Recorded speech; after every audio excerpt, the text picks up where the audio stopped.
Hello everyone, আমি বুবলি। সম্প্রতি এক সাক্ষাৎকারে ঢাকাই সিনেমার জনপ্রিয় চিত্রনায়িকা শবনম বুবলি তার সিনেমা দেখার অভিজ্ঞতা শেয়ার করেছেন।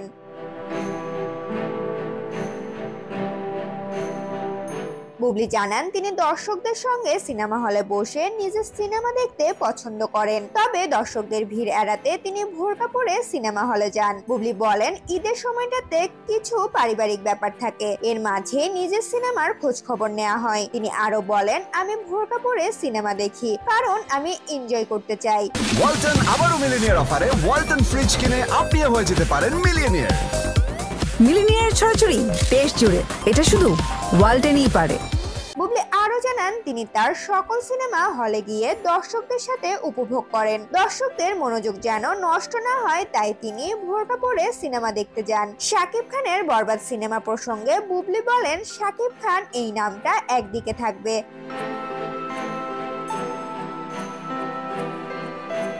কারণ ওনার জার্নিটা অনেক দিনের। উনি অনেক বড় একজন মেগা স্টার, অনেক বড় একজন সুপারস্টার। তাকে আমাদের পুরো ইন্ডাস্ট্রির মানুষ ভালোবাসে এবং শুধু বাংলাদেশ না, পাশের দেশ ভারতেও তার জনপ্রিয়তা আকাশচুম্বী। বুবলি আরো বলেন আমি সবসময় এটা বলি কারণ মানুষের প্রশংসা করলে কেউ কখনো ছোট হয় না। তিনি আমাদের পাশের দেশ কলকাতার ইন্ডাস্ট্রিতেও সমানভাবে জনপ্রিয়। এই মানুষটার যখন সিনেমা আসে রিলিজ হয় তখন সবাই কিন্তু অপেক্ষা করে। বরবাদ আসলে বরবাদের মতো করেই এগিয়ে যাবে, আর জঙ্গলি জঙ্গলির মতো। ঋতুপর্ণা, জনকণ্ঠ।